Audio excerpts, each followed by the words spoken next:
Testing, 1, 2, 3. One shoulder rather than. Good morning, everyone. I'd like to welcome and thank everybody for being here. Today is Wednesday, April 10th, 2019. It is now 9 a.m. I will call this business meeting to order. Madam Clerk, would you please call roll? Honorable Sandra Whitehead. Here. Honorable Kathy Clark. Here. Honorable Ralph Schler. Honorable Paul Baca. Here. Honorable George Zucchetti. Here. Madam Mayor, we have a quorum. Thank you. I would like to ask that each of you please join me in 15 seconds of silent meditation, please.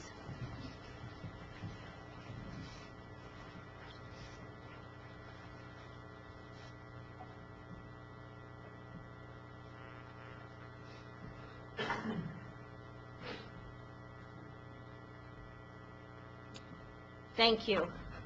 The next item is item B3, the Pledge of Allegiance. Mayor Pro Tem Clark, would you please lead us in the pledge? Pledge allegiance to the flag of the United States of America and to the republic for which it stands, one nation, under God, indivisible, with liberty and justice for all. Thank you. The next item on the agenda is item B4, approval of the agenda.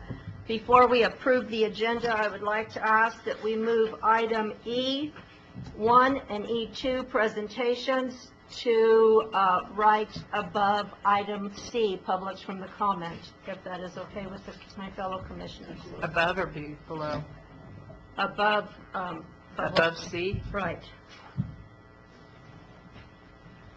Mayor, so moved. Second. I have a motion and a second to approve the agenda with moving item E1 and 2 right above item C, comments from the public. Is there any other questions, comments, concerns? Hearing none, all those in favor signify by saying aye. Aye. Those opposed, same sign. Okay, the next item on our agenda this morning is item E, presentations. The first one is E1, presentation request related to the Lee-Bell Johnson Center. Ron Finn, requester.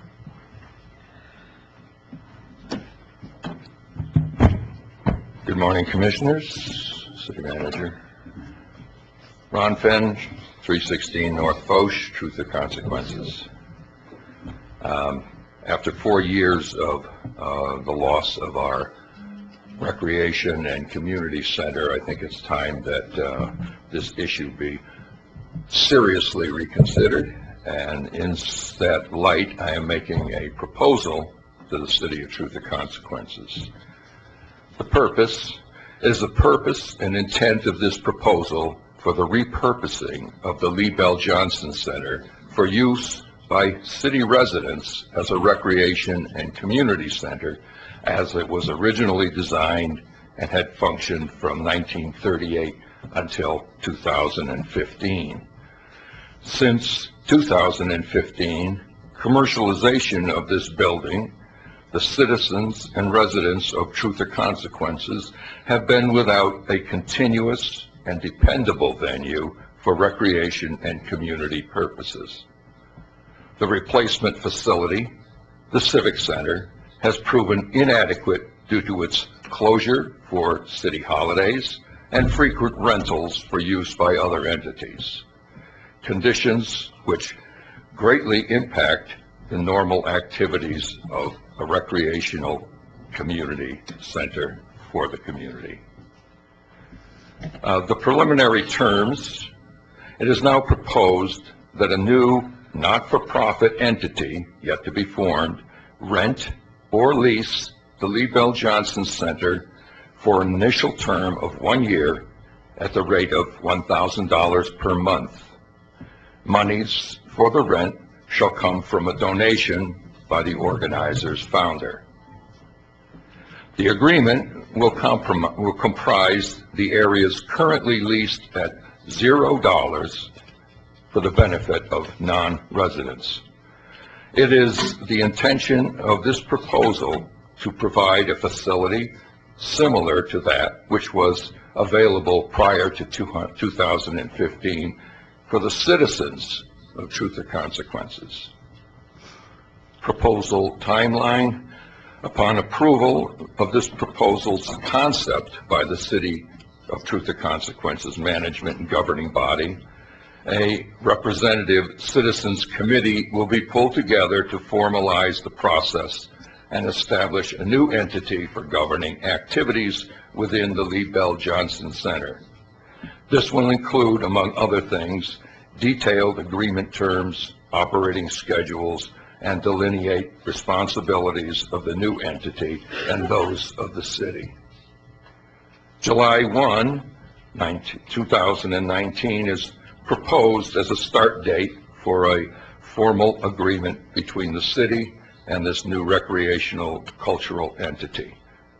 Since current tenant agreements provide for termination within 30 days notice, this allows ample time for such a shift in occupancy. Proposed by Ron Fenn, 316 North Foch.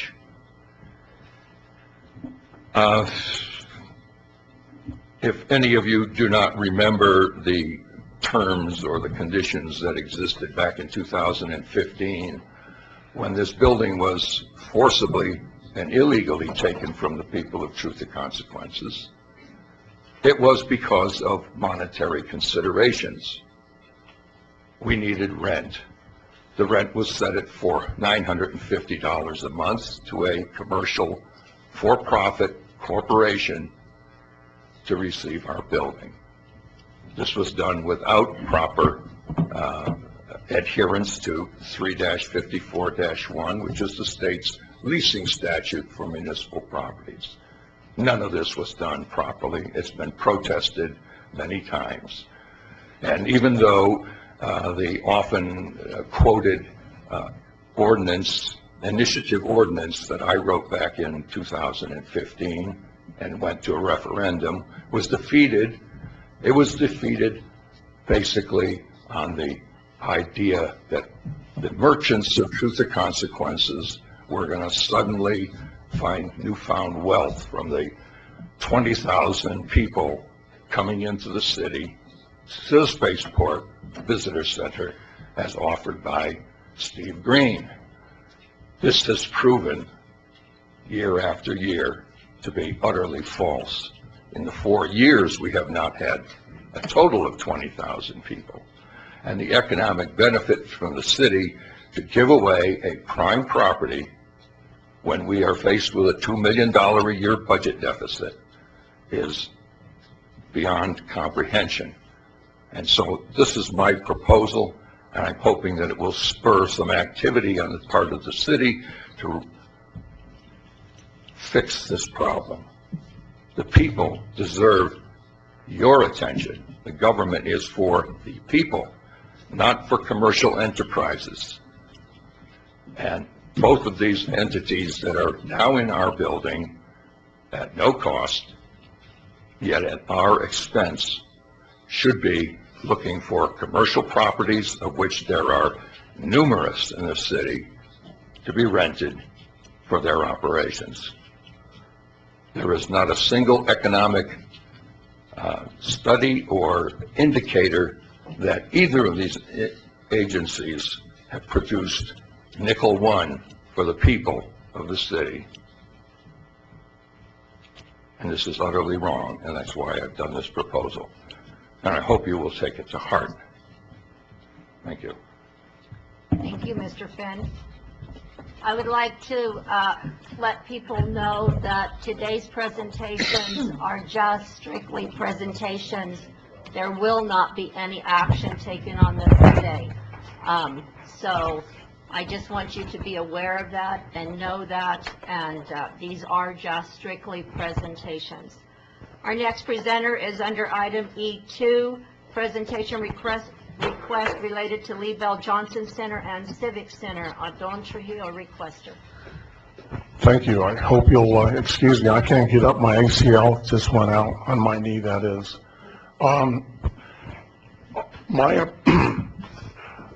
My presentation today, I actually did it back in 2000, I think it was 14. And it was a presentation dealing with the ordinance that's in place that the city has. So this is an overview really of the ordinances that's in place that the city is supposed to be following. we didn't follow it when we leased the Lee Bell Johnson Center, but I want to go through it with you, and I want people to consider, like, what's the best thing to do with this building, Lee Bell Johnson Center and the Civic Center? What gives us more bang for the buck? You know, where do we get more fun out of those two venues? So this is an overview of the City Ordinance Division 7, Convention and Entertainment Boards. Now, Article 4 of the boards and commissions and committees, if you look at this, and I want to just, some of them are, you can see a little bit better there. The Planning and Zoning Commission Board is not working. Everything in red, we don't have a board in place. And again, this is dealing only with the Convention and Entertainment Board, but all these boards need to be addressed by the City Commission, and they haven't been. I tried to get the City Commission to do this in 2014, and it's sort of like, it fell on deaf ears, and I think it's important. You can easily delete these things if you really don't want them to be, but otherwise, you should be following them, my perspective. Oh. So the 2006 Convention and Entertainment Ordinance states, there is hereby created a Convention and Entertainment Board for the city consisting of 5 members who shall serve for a term of 3 years. The members of the board shall be appointed by the City Commission, shall have jurisdiction over the Convention Center, that is the Ralph Edwards Civic Center, the Recreation Center, and Civic Activities Center, the Lee Bell Johnson Center, for the purpose of recommending to the Commission programs to be carried out in these 3 venues or other places or installations that may be specifically designated from time to time from the Commission. So this is what the Lee Bell Johnson Center looked like in 2014. It looks a little different today. And this is my old high school gym, actually. It was our basketball court, but that's what it is today. The Civic Center, that is. So the additional board responsibilities, the board shall annually, upon the request of the city manager, prepare and submit a requested budget for the convention entertainment activities which will be carried on at the facilities under the board's jurisdiction.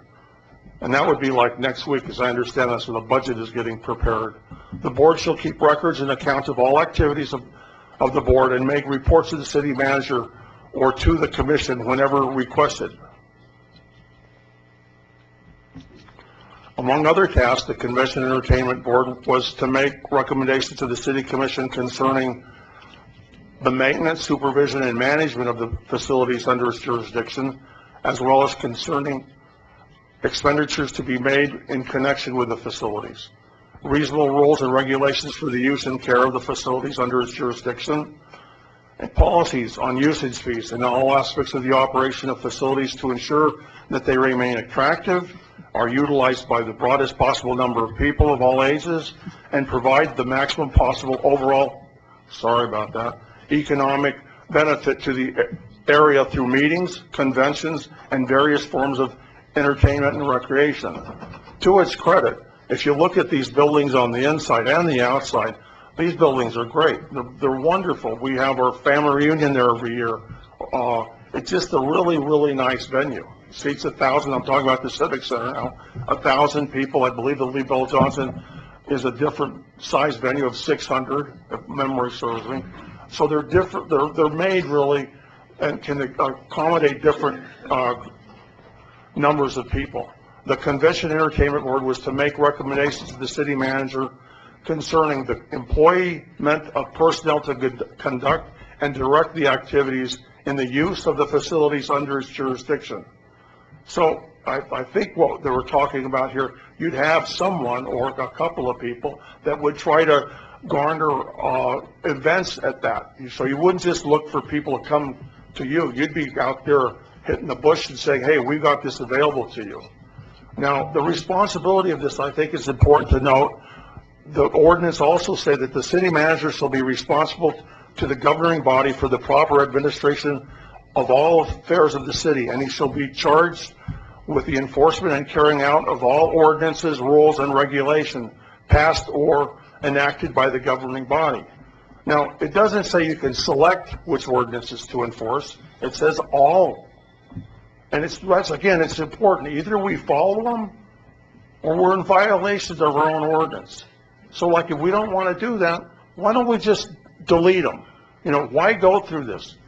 And I really wish I'd get an answer from the commission on this today. Why haven't we done that? Why haven't we been lax on this? Now, the Ralph Edwards and Civic Center and Lee Bell Johnson Center, they haven't earned that much revenue, and I'm sorry I didn't update how much it was, but back in 2013, calendar year 2013, that's the amount of money. Just about $2,000 for both venues. That's what we earned. And this is the Lee Bell Johnson Center. I know it's very difficult to see at that size, but these are, you know, the waived, I think it's important, we've waived a lot of fees. And for some times, I think it's really appropriate, but it hurts how much money we're pulling in. That was the Lee Bell Johnson Center. And this is the Ralph Edwards Center. Now, the things in red, look at the waivers. The waivers are, for, generally speaking, whoa, what happened? Da.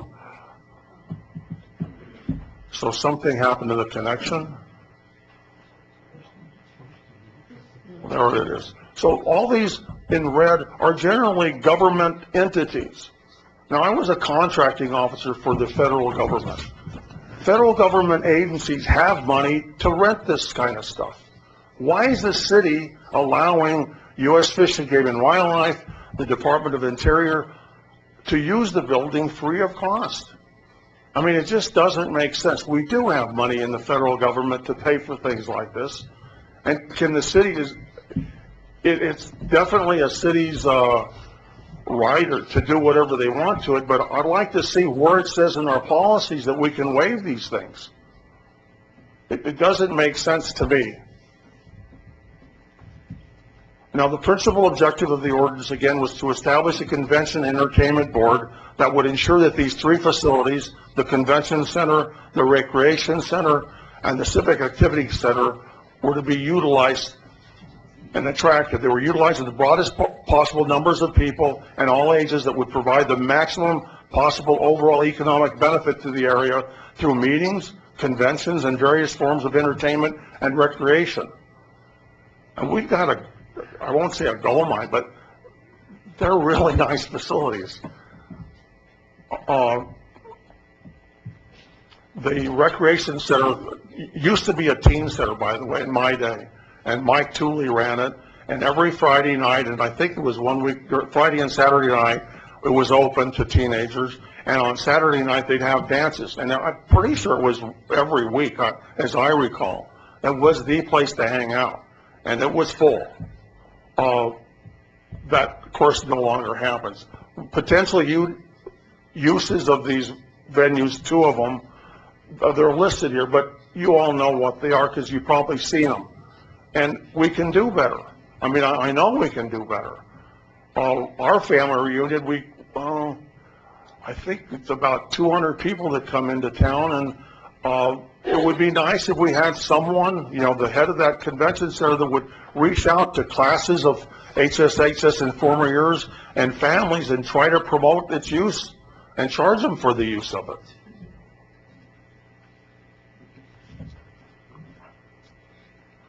And I'll put this up, I don't have enough time to go through all this, but I'll put this up on the, wherever I can do on the, what is it called, Sierra County. There's a couple of websites I can post this, but these venues need to happen, or need to increase the number of activities in order for the city to be earning some money off of them. And I think we can do that. We could offer package deals. We could team up with local hotels. Bo, is that it? That's it, 10 minutes. Thank you, Okay, sir. well, I will send you my suggestions because I've got two of them at the very end. Thank you, thank you.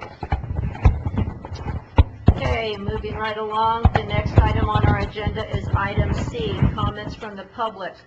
I would like to request that if anyone is here to talk about any of these two presentations, I don't want 5 or 6 or 10 different people up talking about the same thing, so try to get at least a spokesperson for the group that can talk about the Lee Bell Johnson and the Civic Center if that's your choice.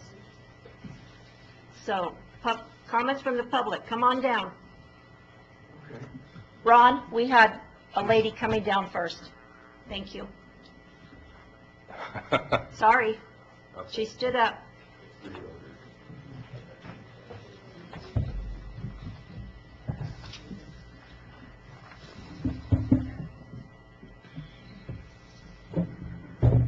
Also, a reminder, 3 minutes, any paperwork or any documentation that needs to be given to the commission, please put it in the little black box. I have. Ms. Mayor, Commissioners, and Mr. Madrid. The beautiful historic building at 301 South Fourth Street was built by the WPA between 1935 and 1938 as the municipal building for the town of Hot Springs. It contained the city manager, city clerk, police department, and all other offices related to city administration, library, and chamber of commerce. In 1952, it was repurposed when the new city hall was constructed for the City of Truth or Consequences on Sim Street. The building became a community center for all people. I can remember during the 1950s attending the county fair in that building. Yeah, I'm old enough and I've been here that long. In 2004, it was repurposed to house the Spaceport America Visitor Center. Commissioners Kathy Clark and Steve Green and City Manager Juan Fuentes asked the Geronimo Trail Scenic Byway Visitor Center to move into one room of the building to be able to greet the public that came to the Spaceport Center. Since then, our visitation has doubled. We have answered questions, recommended eating places, promoted all the hot mineral spas, shopping, and places to stay. We may have anywhere from 14 to 70 or 80 people a day stopping in and signing our guest book.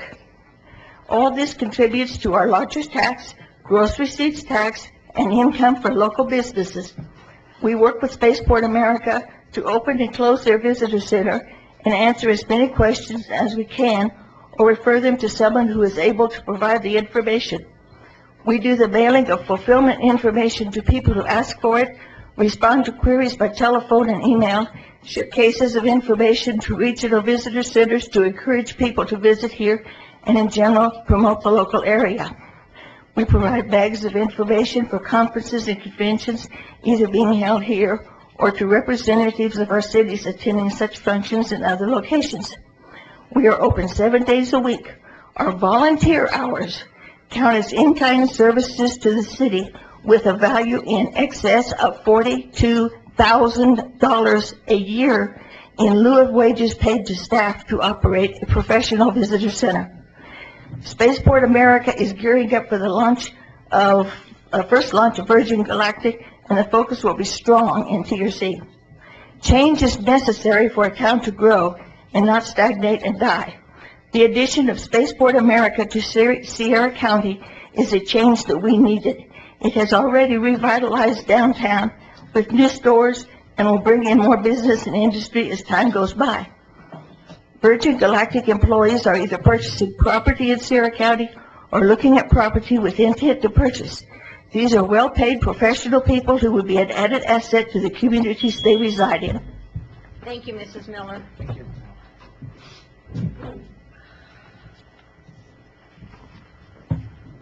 Good morning, Commissioners and Manager Madrid. My name's Ariel Darkby. I live on Cabaya Road. I speak in favor of the Lee Bell Johnson Center going back to citizen use and for a citizens committee of stakeholders to oversee its transition and to establish a process for the building's administration. It is now clear 4 years since the city, without any citizen input or awareness, took over the building for use of the Spaceport Visitor Center, that it has not provided the magic flow of people nor the money that the city purported was its reasoning. What has provided growth and greater income for the city is the TRC Brewery. The music and other forums it has brought to the city have stimulated other cultural activities.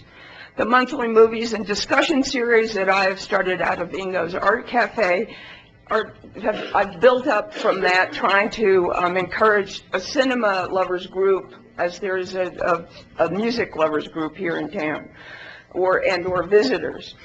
A cultural center by night and a recreation center by day can go a long way in servicing the real needs of our community. And I would like to say that I think with the number of volunteer activities that could go on there would be hundreds of thousands of dollars of volunteer time that would be an asset to the city. The monthly movies and, the constant interruptions at the rec activities at the Civic Center have discouraged senior citizens from keeping involved, and this curbs their necessary exercise that they need to do. My analysis in 2014 for the use of the Lee Bell Johnson Center, which I am again here adding to the record, shows that almost 7,200 people use the facility on a wide range of community activities, from voting to Special Olympics and concerts to birthday parties. At no time during the 4 years did the actual number of visitors who went to Spaceport top this number. In fact, over the 4 years combined, I doubt they reached 7,200 people total. I base this on another analysis of Lee Bell visitors for the Spaceport from June 2015 to June 2016. For that 13-month period, the total visitors was 1,948 people. That document is also attached. I hope the city will seriously consider the proposals being made here today and what those of us from the public are urging. Please act to return the Lee Bell Johnson Center to community use. Thank you. Thank you, Ms. Ariel.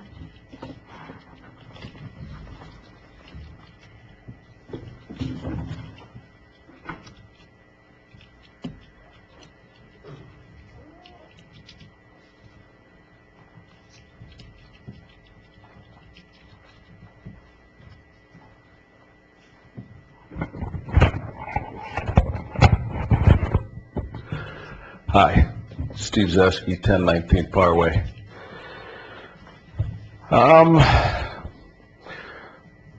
When I got up at 3:30 in the morning to go out of my garage to relieve myself in the 5-gallon bucket because I hadn't had water since 5 o'clock, I'd like to state the obvious. I notice you guys are paving all the streets around the LaBelle Center without fixing all the sewers and the water mains under it because it's too expensive, so you're just going to put a Band-Aid on a gunshot wound. Infrastructure needs work. Nobody wants to raise water rates and taxes because you all want to get reelected to further the pro-business agenda downtown. Business owner, he's on the Spaceport board. Old money. At least this guy's pulling a paycheck from the school district. A lot of the community really resents all the focus on downtown, and I got a degree from the University of Illinois in urban planning from back in 1982, so I understand the economics of bigger pie, bigger slices of revenue. Except for it seems to be happening at a glacial pace here, and people are tired of it. It's a theory, it don't always go that way, and it certainly doesn't seem to be moving along very well. It's kind of like the chupacabra. It's rumored, but nobody's ever seen it. Or it's like getting Virgin Galactic to actually launch a shuttle from the spaceport for the $220 million the state and counties got invested. Often rumored, doesn't seem to happen. So, so I appreciate that. I like going out to my garage at 3:30 in the morning and using the bucket. And,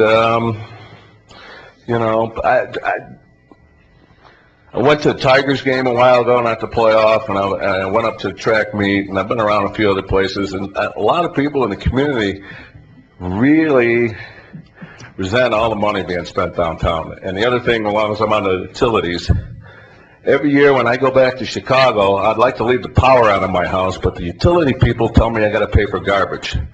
Shouldn't have to pay for garbage while I'm not here. I like to leave some dusk to dawn lights on so nobody breaks into my house and starts cooking meth in my bathtub. Okay?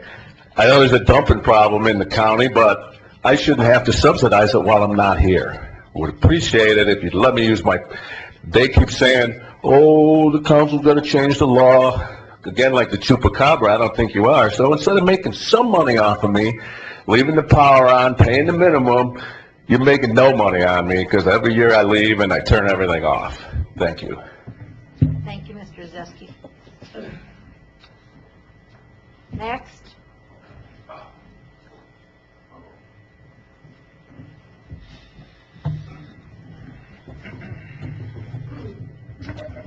Good morning, everyone. I'm Kerry Jagger Gustin, and I've been a resident here since 1967. Today I represent our Sierra County Arts Council, and as such, we have 128 members of our art community. We absolutely support the Lee Bell Johnson Center. We think with the spaceport gearing up, maybe that should be given another opportunity. We need a presence for business people downtown. If there is to be a change, it should become an arts and cultural center. New activities could include musical performances and festivals, dances, art and craft activities, the TRC Film Fiesta, community theater, community meetings, and business conferences of all types. The only change necessary would be to open up the auditorium space to a configuration that allows more flexibility for public use. We also support the Geronimo Trail program. They're very, very effective, and they see scores of people every week and help with tourist activities down there. We suggest that a coalition of nonprofit organizations, including the SCAC and our TRC Main Street group, be given the opportunity to manage the facility for the betterment of the community. Oversight of the Arts and Cultural Center could be through a 501c3 nonprofit formed by representatives of interested groups. The city could fund with an MOU on a sliding scale, allowing the employment of an executive director to schedule events and technical staff to set up, run, tear down, and clean up after events. Such an arrangement was in place in the 1990s, allowing the Chamber of Commerce to run the Ralph Edwards Civic Center for the city. The Lee Bell Johnson Cultural Arts Center could be the cornerstone for TRC to have a dedicated cultural art district from the state of New Mexico. This would open the door to grant possibilities and other arts and cultural funding sources for the area. Thank you very much. Thank you, Mr. Jagger.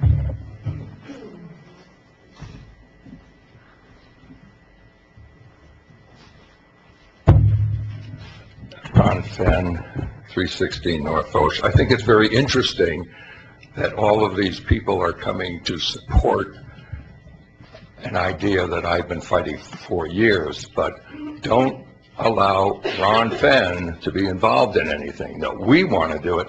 I'm asking the Arts Council and all of these other folks, where have you been for 4 years? I have been actively fighting this takeover of our center for 4 years. I have had nobody behind me. And now all of a sudden they come out of the woodwork and support the Geronimo Trail. Let me explain. Geronimo Trail used to be part of the Geronimo Springs Museum, where they had their own space and they handed out their little literature, and they had a visitor center. It was on a main drag, and they got into little personnel conflicts with the personnel at the museum and got booted out. They next rented for actual money a space on Broadway, which is now currently available for purchase, and I recommend highly that they do so. They operated for years out of the Broad Street facility until the city gave them a deal that they couldn't pass up. Free rent, plus will increase your annual stipend. So now you don't even have to go out and solicit donations from anybody, because we, the people of the TRC, will support your entire operation. This is nonsense. And anybody that gets free rent and is serving the commercial industry, commercial businesses, right across the street, there's another one. It's called the Chamber of Commerce. They do exactly the same things, exactly the same way that the Geronimo Trails does. So do we need two competing agencies to give out commercial information? on my dime. I resent that highly, and I hope that most citizens in this city understand that themselves. I'm offering $12,000 out of my pocket for 1 year of the Lee Bell Johnson to turn it back to what it's supposed to be, the People's Recreation and Community Center. Thank you.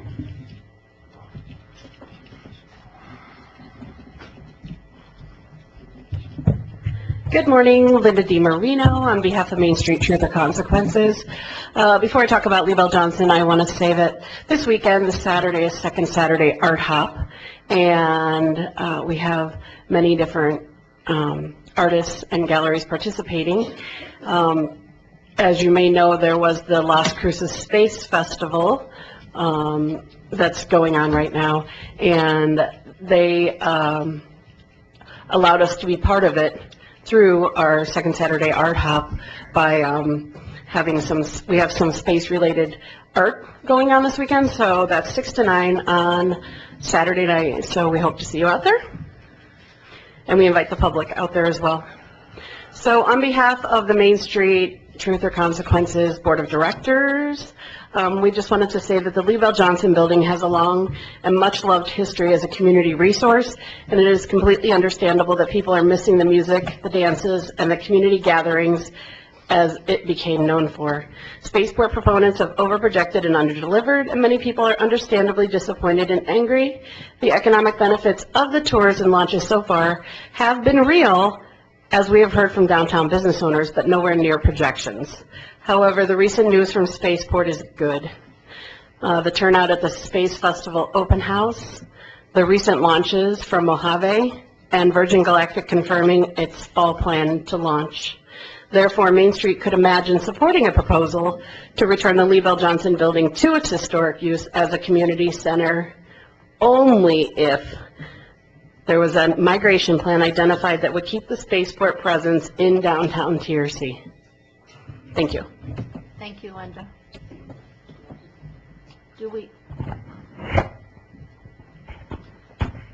Alvon Trujillo, 506 West 3rd Street. The presentation I made today, I had 2 suggestions, and one that I didn't get to make, so I'm going to use public comment. One of them was for the city manager, the city mayor, commissioners to hold a town hall meeting and discuss the future of what you're going to be doing, not just with the Lee Bell Johnson Center, but all the boards. What are you going to do with it? You know, come up with something. You know, you all work for us. Let us know what you're going to do. What are your thoughts on it? Because I haven't heard a word from y'all on why we're not dealing with these boards. Hopefully we'll name them, put them into place, but if not, let's get rid of them.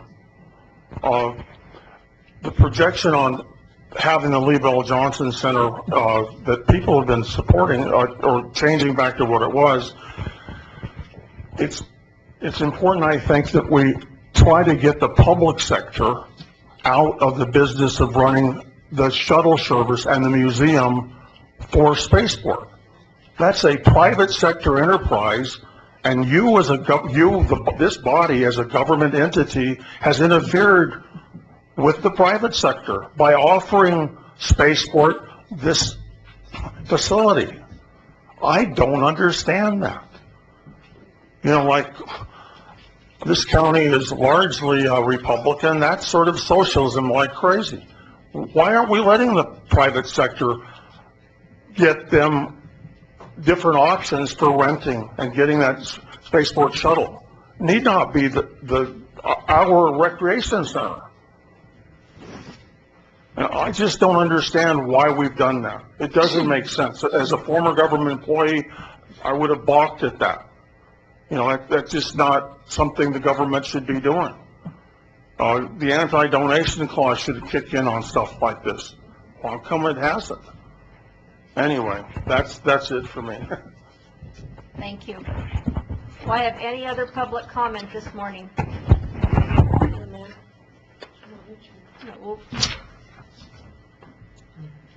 Good morning, all. My name is John Davis, 595 Main Street here in TRC. I'm going to kind of switch gears for a minute. There's been a lot of talk about the Lee Bell Center and everything, and my subject is way off of that. The only thing I wanted to talk about this morning was the use of Roundup, which contains glyphosate. It's a carcinogen. It kills our bees, which are the pollinators for our crops. It's being looked at heavy by the city of Las Cruces. I think they're going to end up banning it for use by city employees there. And I kind of like to see us do the same.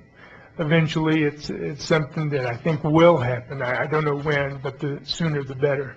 I don't know how many of you guys know this or read the local paper, but April 5th, 5 days ago, was National Dandelion Day, which I thought was pretty cool.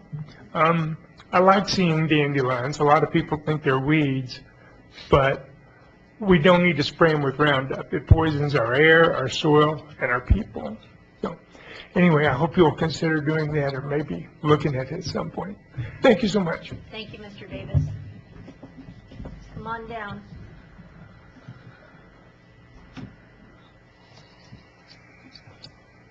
Thank you. Honorable Mayor, Commissioners, Manager Madrid. I'm Joey Perry, Secretary of the Geronimo Trail Scenic Byway, which operates the Visitor Center and the Lee Bell Johnson Center. Today, I will briefly describe Visitor Center activities, including where visitors come from, why they come, and what services we provide. We're open 50 hours each week, including most holidays, and typically greet 25 to 50 people a day. Visitation has increased since moving to the Lee Bell Johnson Center in 2014. And being located with Spaceport America Visitor Center brings many guests who otherwise might not find us. Well, where do these visitors come from? We ask our visitors to sign a guest register telling us where they came from and why they came. Last year, 8,117 visitors signed in. Over half of them were from other states, and a third were from the state of New Mexico. About 6% were international. Additionally, we served over 700 Sierra County residents who often stop by to pick up information in preparation for out-of-town guests. Among the most frequent reasons people visit the area are the hot springs, Spaceport America, outdoor activities, and ghost towns. Additionally, special events like Fiesta, dog show, spaceport activities, and seasonal activities at the lake attract visitors to our region. Among those visitors include potential new residents. Folks come from around the country looking for a place to relocate or to retire. Subsequent visits provide them with additional information or give new residents a more rounded picture of our area. Our volunteers pull information together for them, touting the wonders of Truth or Consequences in surrounding areas. Most frequently, visitors want to know where to eat, sleep, soak, and shop, and play. In other words, what is there to do? Is the local museum worth seeing? Where can we fish or hike? How do we get to the spaceport? We get questions like that all the time. And our visitors guide guests according to their needs. We refer them to our collection of menus for local eateries and to Hot Springs brochure for soaking. We have developed and published handouts for accommodations, restaurants, hot springs, kids' activities, just to name a few. So in conclusion, the Geronimo Trail Visitors Center is an invaluable resource for the local community and for visitors, businesses, and residents. The information provided today will help you better understand the importance of this critical resource to the City of Truth or Consequences. Thank you for your time. Thank you, Ms. Perry. Are there any other comments from the public? Hi, everyone. My name is Carol Borsello, and I'm a local volunteer. I've only been here since January, but this is my third time back in TRC, and I think I'm here to stay. I want to say thank you to all of you for what you do for the city. Thanks to everybody for being here. And I want to literally put in a ticket for the Truth or Consequences Community Theater. I serve as secretary to the board there. We would like to put on shows in the Lee Bell Johnson Center. It's a much more amenable, comfortable, and accessible center for our seniors and for our theater goers to attend. Thank you very much.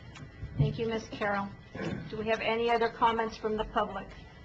I do have one more. Oh.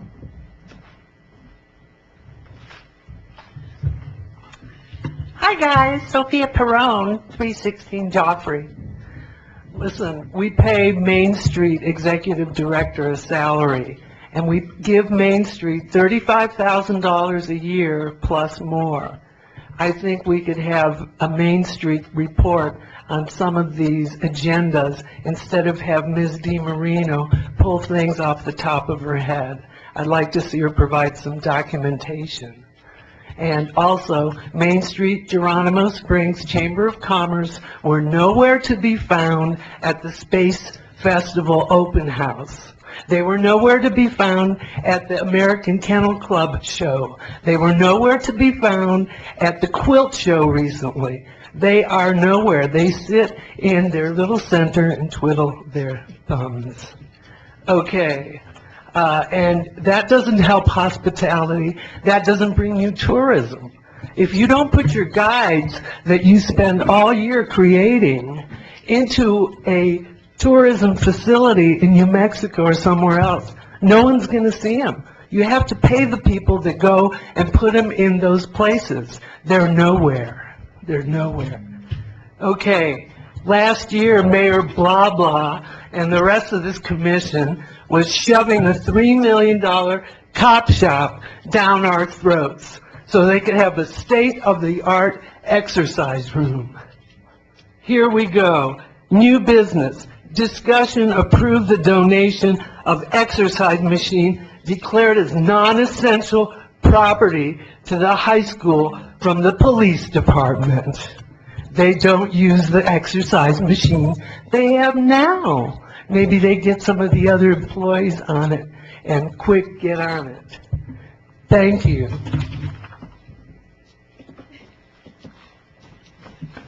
We have one more comment from the public. This was an email received by the East Falls, and Commissioner Hester will now read it into the minutes. Thank you, Mayor. Yes, this is from Isaac and Sharon Eastfold of 1305 North Silver Street. Honorable members of the Commission, since we heard about it earlier this year, we have been enthusiastic supporters of Ron Finn's generous offer to get the LBJ Center back to its original community uses. It is one of those great ideas that would help put the TRC Community Center back, the TRC community back on our course to realize its cultural and educational potential and more fully serve some of the essential needs of the TRC's large senior population.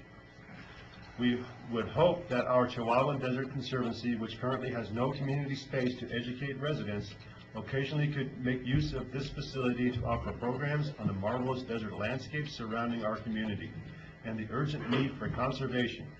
Please consider the CDC as a stakeholder contributing to the LBJ Center's Citizen Committee. Since its WPA construction in 1938 and dedication as a community and recreation center for 75 years, this building has been the heart of Truth or Consequences. It is time to get that heart beating again. Sincerely, Isaac and Sharon Eastfold. Thank you, Commissioner Hessler. Are there any further public comments this morning? Come on down. Hello, Lieutenant Erica Baker. I'm an employee with the City of Truth or Consequences, have been for 8 years. I would first like to let the public know that we are not using our exercise machine because we don't have room to store it in our building we currently are in. So it's being stored at the Armory. We thought that it was a great thing that we would be able to contribute to the high school kids and be in their advantage so they can have a workout machine in their brand new facility that was made up for them. So that is why we are giving our workout machine to the high school kids. Since we can't use it, we figured it could benefit them. And we're all about helping out our kids in the community, as you all know. I just want to say thank you to the water department for all their hard work, getting the water back turned on for our community, our schools. And I would just like to thank the commission for all your hard work, since usually all you guys hear is negative comments. So thank you. Thank you, Lieutenant Baker. Do we have any further comment? Hi, I'm Tamara Rawlings. I'm a kind of a newer TRC citizen. I've been coming here for about 3 years. I'm a filmmaker, and I've been working with a lot of local people, trying to make with the movies and discussion series and Jagger and Ariel over here. And I've noticed that, there's people like sitting on the floor of Ingo's watching a film that I prefer people to have a seat and, be able to see a larger screen and the facilities. And I know that the LBJ Center exists and has this. I haven't seen any films there, but I know that facility does exist and is probably more comfortable, more effective for screening movies or documentaries about, things like Roundup, not just action movies or things like that.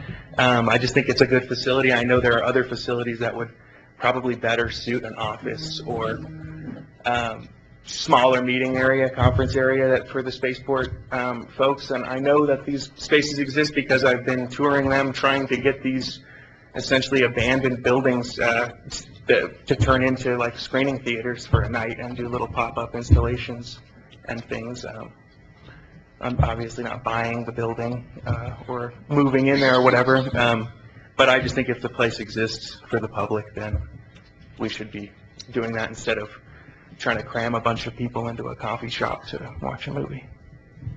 Thank you. Is there any further public comment this morning? If not, we will move on now to our next item on the agenda is item D, response to public comments. Do we have any response to public comments this morning by the commission? Commissioner Heschler. Morning, folks. Just a general comment. Sewer plant issues, transformer issues, water line issues. We've all experienced these over the last year and took the consequences. These issues have also been experienced by every other community in the state of any consequence or size. These things happen. The true measure of community is how we react to them, how we're prepared for them. What do we do about them? Last night we had city crews stay out there pretty much all night long during a major water line break. It wasn't new infrastructure, so don't blame it on the old infrastructure of the city. This is a PVC pipe. It's a 12-inch main going down the center of Cobra. These things fail from time to time. How did we deal with it? How did we handle it? Our city employees did a wonderful job. They were there all night long. They repaired it in as fast an order as they could. I was amazed that we actually had supplies within the city to make the repairs. We had the couplings that we needed. We had them there on site. We didn't have to freeze everything and tie everything down for an extended period of time to go find these things in El Paso or somewhere else. So I just wanted to give a thank you and a job well done to our city manager and our city crews for taking care of us and doing these things as quickly as they could. Thank you, Mayor. Thank you, Commissioner Heschler. Any other response to public comment this morning? Madam Mayor, may I? Mr. And I apologize, and this might take a little bit of time, so please bear with me. First of all, I do want to thank John Davis for stepping up and talking about Roundup. I don't use it myself, and I think it is a hazard that we're long past due to get rid of. Okay. Next, there's several things. Mr. Rawlings, I don't know if you realize, but the facilities at the club are available for public use and for the city's use when the facility is not being used by the teams. Okay, so there is, and they have a very nice theater with an excellent sound system down there. And that has been used by the community theater as well to put on productions in the past. I think that's a facility that we have that is greatly underutilized because most people believe it is only there for the use by the teams. Okay. And the other thing I want to get back, and there's been a lot of comment today about the Lee Bell Johnson Center. First, I want to say that it is incumbent upon the commission to, constantly, go back, look at their decisions as conditions change look at the decisions that have been made in the past, and if they find that they have made a mistake, the commission must have the courage to stand up and admit that they made a mistake and take the actions necessary to correct it. However, in the case of the Lee Bell Johnson Center, I don't believe a mistake has been made. When we first came into town, the Lee Bell Johnson Center was, as everybody described, used as a community center. Now, one of the issues on Faux Street between Broadway and Main Street is that that area has long been a roadblock. It prevented connection between the businesses up on Main Street and those downtown. First, you got that nice hill to climb up. There's the Windstream building, the apartments, that antique store that was never open. There were a couple of vacant buildings. Now the marijuana dispensary is there, that's open there. And then the Lee Bell Johnson Center. Yes, it was utilized by the seniors, but there was absolutely no reason for any visitors to our city to go into that building. So with all of those buildings there, there was this barrier between Broadway and Main Street. Okay. Again, with the advent of the dispensary, that has changed some. But actually using the Lee Bell Johnson for visitors to this town is helping to break down that barrier. And that's another reason that we have gone ahead with this Main Street project to upgrade that part of town and make it more inviting. And the idea is to connect those two parts of our downtown. There's been some suggestion that possibly we can continue to use that area, the visitor center, and have displays and stuff for Spaceport, but open up the stage and enough room around it so we can hold other events in there. And I would support doing that. I have no problem with that. But I think it's important that we keep our visitor centers there because that supports our core business downtown, which is attending to the needs of visitors to our community.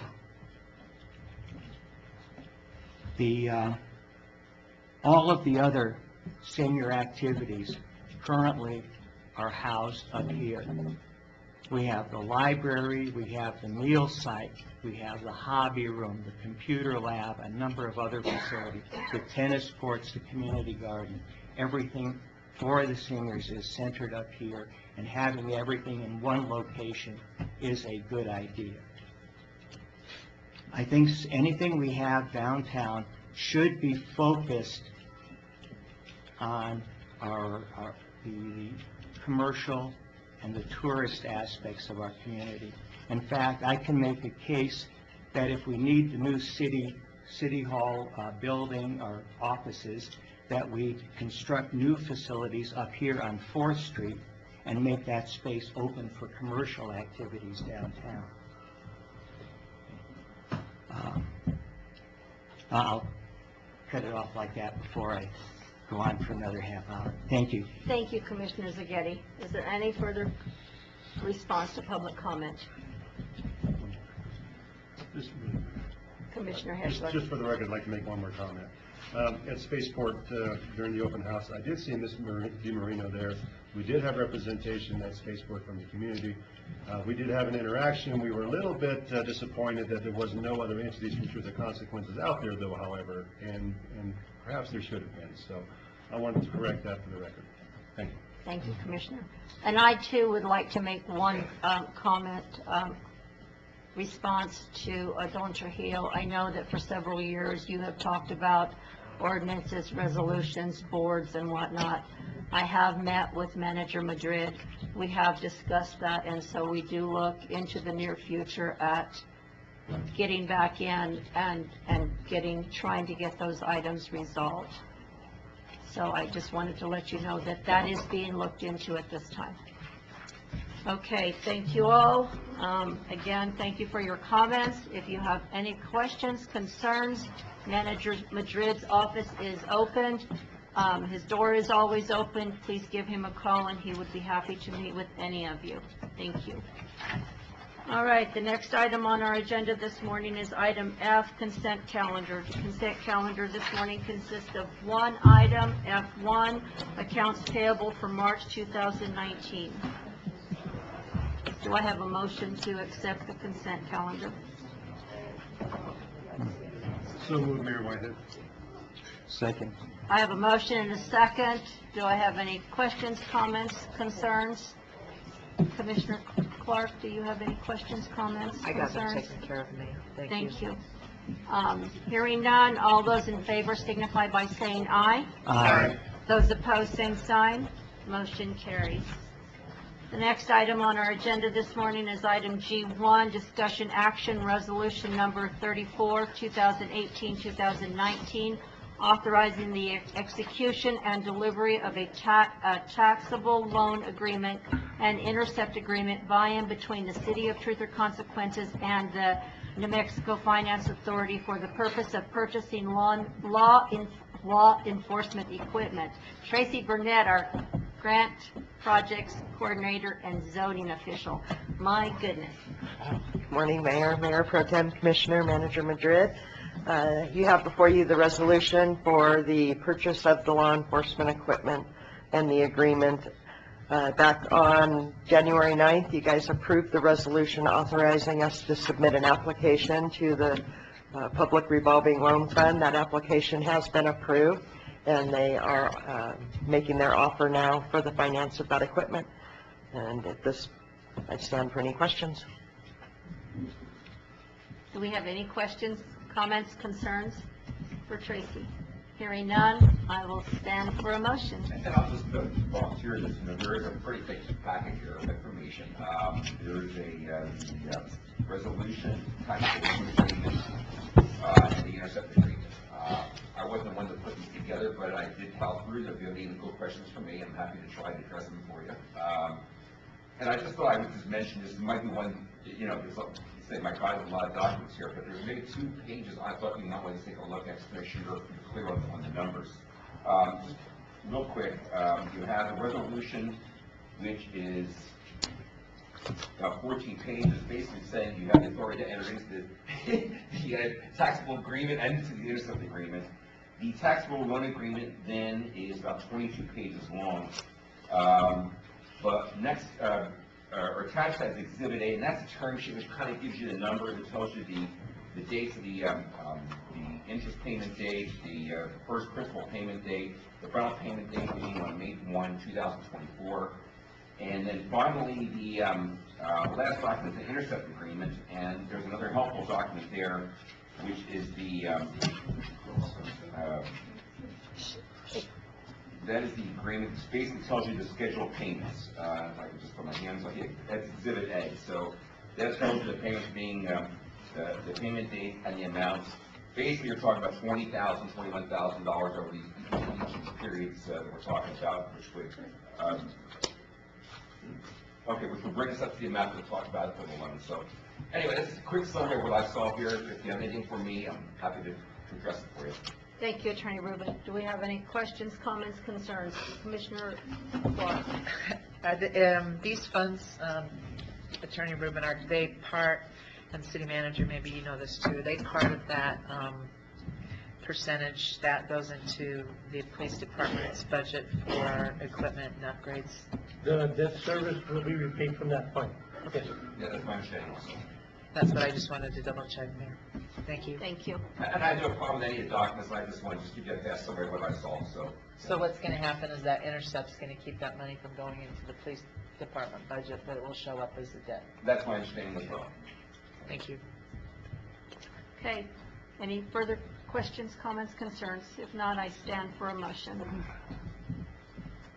Mayor Whitehead, I make a motion for the approval of resolution number 34, 2018/2019, authorizing the execution and delivery of a taxable loan agreement and intercept agreement by and between the City of Truth or Consequences and the New Mexico Finance Authority for the purpose of purchasing law enforcement equipment as presented by Tracy Burnett. Thank you. Do I have a second? I'll second it. I have a motion and a second to approve resolution number 34, 2018-2019. Is there any further discussion, questions, comments, concerns? Hearing none. Madam Clerk, would you please call roll? Honorable Sandra Whitehead? Aye. Honorable Kathy Clark? Aye. Honorable Rolf Fischler? Yes. Honorable Paul Baca? Aye. Honorable George Segedi? Yes. Motion carries. Thank you. The next Thank item you. is G2, discussion action, resolution number 35, 2018-2019, amending the animal shelter fees to include microchipping and repealing resolution number 34, 2017-2018. Randall Aragoner, Police Chief. Mayor, Commissioners, City Manager, Madrid, and City Clerk. I want to thank you, by the way, for the prior approval of the grant of the loan. A lot of work. Tracy, we've been like a heat-seeking missile. Interim City Manager Renee Campen helped me, as City Manager and Commissioners. This is really a godsend for hardly any interest for 5 years, $21K a year. We need in-car camera systems. We need the cameras, the body-worn cameras that go along with it. We need the repeater fixed. Thank you so much. A lot of work. I'm going to introduce Lieutenant Baker and Maribel Del Rimple, the supervisor of the shelter. Microchipping. We need to find our pets. It's rocket science. It's not rocket science. You shoot that little barcode reader to the shoulder of the shoulder blades of the animal, the dog or the cat, and it doesn't say on that barcode reader who it belongs to. You got to put it into a computer. It'll say Johnny Jones, his address, the name of the dog or the cat. 3 million animals a year are euthanized. This might, bring it down a little bit. So, with that, it's a service I think we should provide. I've been convinced by my staff, and they'll talk about it. Lieutenant Baker, you want to come up here? Hello again, Commissioners, Mayor, City Manager Madrid. So as you know, some of our return to owner stuff is hard with the animals, especially if we don't have any information, tags, collars. A lot of the animals here that are owned don't have that stuff when we get them at the shelter. So we've been having a lot of requests from citizens to see if we can offer the microchipping separate from the adoption. When we do that, because we do offer microchipping, but it's a fee that is in a whole with the adoption when you adopt an animal through us. So we have pets because they can't afford the vet prices to see if we would microchip.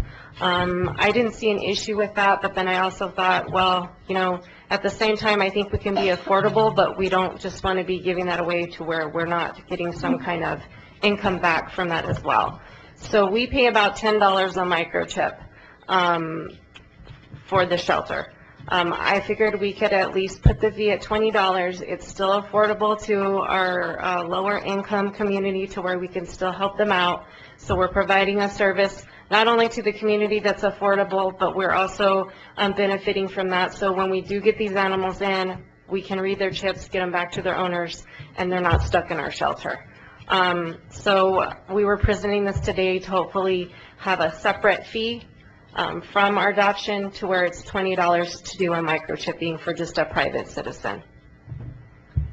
And I'll stand for any questions. Thank you. Questions, comments, concerns? Manager Madrid. The fee for the chipping and the additional fee for providing the service is reasonable, and I recommend your approval. Thank you. Any further questions?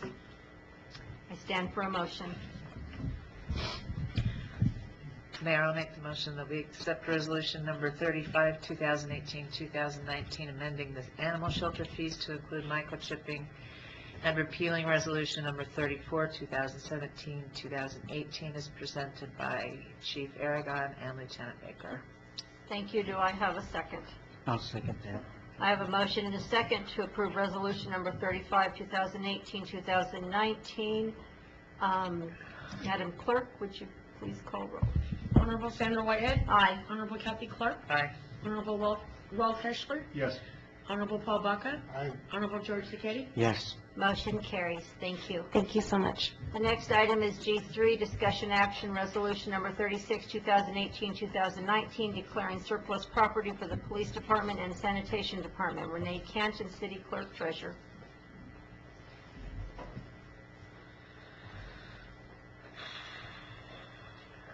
Thank you, Mayor, Commissioners, City Manager. I was going to ask to present this over there, but it's kind of nice to get up once in a while. This resolution we're bringing before you as originally, usually we do the resolution when we're going to declare surplus property to go to auction, and after a lot of research, and checking with the DFA as well, and we have a checklist on disposal of property. We determined in order to do what they kind of had in mind with this property, it would be best to do the resolution similar to we do for the regular surplus property, but declare it non-essential property and for public or government functions. And the property that we are discussing, and I didn't get that pulled up on the screen, is the exercise equipment that was brought up earlier, that is at the armory and too large for them to use in the current facility. And as Lieutenant Baker mentioned, it's great to give to the community when we can. The second item is the solid waste containers. And as you know, we have declared many as surplus, and we have put many in the auction, and all we have left are completely rusted and not even usable or fixable for anybody to reuse. So basically, the best thing to do with them would be a recycle company, which former Mayor Green always pushed as well. So that's what we're coming before you, and of course, there's two other items to approve the actual rest of the disposal. So I open it up for any questions. Thank you, Clerk Canton. Do we have any questions, comments, concerns? Just a little offside maybe, but a couple of years ago when I was talking with the school before they built the weight room up there, that when we were thinking about trying to put a swimming pool up there also, remember that discussion. One of the things that I was told by the superintendent of the schools at that particular time is that the gym up there is for the students during the daytime, but then that it would be opened up, and in particular, they had made mention opening up for the police department to use. Yeah, Mayor, is that okay? Ms. Clark, that's correct. As part of the agreement, or part of the gym, the machine that we're asking to be donated, it's a 4-station gym. It will not fit in the police department. I checked that out because we'd love to have it, believe me. It's a gym that's used for commercial type of operations, not like a home gym. It's huge. And knowing that we can't fit it in our department, and knowing what Commissioner Clark mentioned, the school allows the public safety to use the old gym. There's going to be a new one, and I'm not sure whether they're going to let anybody use it, but we do use the old gym, which I work out every day, and my officers work out every day to keep fit. That item is going to go to the old gym, and we're going to use it, and the sheriff's department's going to use it, and parks, anybody that's in law enforcement uses it to keep fit. So it's going to a good purpose. And Daniel Terrazas, the coach, looked at the machine that's been sitting there for 4 years, gathering dust, and he's delighted to know that you can get that, bring it down there. So I hope that answers your question. Well, I just thought it was important that you confirmed what my memory was, and that the mayor and commissioners were aware that that was part of the deal, is that it actually gives you a way of room to use and use your own equipment. We have a combination.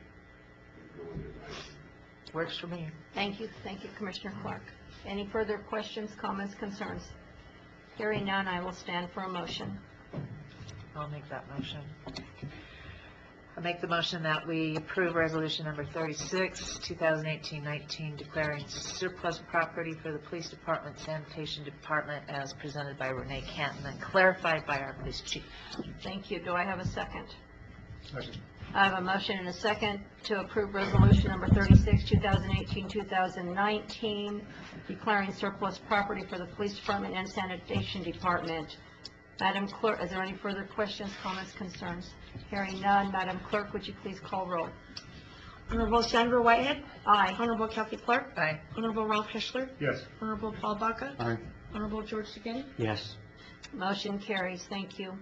The next item is H1, discussion action, amend award IFB 18-19-006 WWTP and lift station improvements, Phase 2B. Tracy Burnett, our grant projects coordinator and county official. Mayor Pro Tem, Commissioners, we're here to request that you amend a previous award in regards to our wastewater treatment plant and our lift station improvements, or otherwise known as Phase 2B. Previously, on January 23rd, Commission approved the award to RMCI for the base bid only due to funding constraints.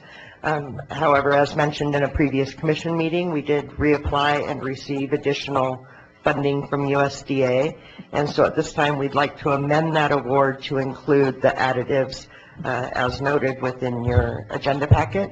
I do have David Schwent from Smith Engineering, who is our engineer, on call for the lift station improvements, as well as Pat, our Chief Procurement Officer, if there's any questions. Thank you. Attorney Rubin, have you reviewed this? And Yes, we discussed it, and we feel it's appropriate, and it's something we've contemplated, that if we got the funding, we would proceed with this, so, yes. Manager Madrid, questions, comments, concerns? To everyone's credit, this was anticipated and the procurement was done with that flexibility, if there was additional funding. So normally that's the type of issue you'll find is contesting of change orders or having to redo contracts. This was anticipated by everyone, and to their credit, this is the way it should go, and just recommend your approval. Thank you. Questions, comments from Commission? Well, Tracy, this then covers everything on 2B, is that correct? There are two additives that this doesn't cover instantaneously. We do have a healthy contingency budget, and so it might be something we can visit on those two additional additives, maybe at a change order time. Okay. Thank you. Any further questions, comments, concerns? Commissioner Clark? No, I'm going to keep a mouth shut right now. Okay, thank you. Hearing none, I will stand for a motion. That was for you, Tracy. Mayor Whitehead, I'd like to make a motion that we approve the amended award to IFB 18-19-006 from WWTP and the lift station improvements, Phase 2B, as presented by Tracy Burnett, the grants project coordinator. Do I have a second? I'll second it. I have a motion and a second approving the amendment of the award of the IFB 18-19-006 WWTP and lift station improvement Phase 2B. Do we have any further questions, comments, or concerns? Hearing none, all those in favor signify by saying aye. Aye. Those opposed, same sign. Motion carries. Thank you. Thank you. The next item is H2, discussion review of Personnel Board, Commissioner Ralph Hessler. Thank you, Mayor. Last year, then Mayor Green asked me to look at the Personnel Board and if there was a way to reform the Personnel Board in some way. Specifically, he was interested in removing the mayor off of the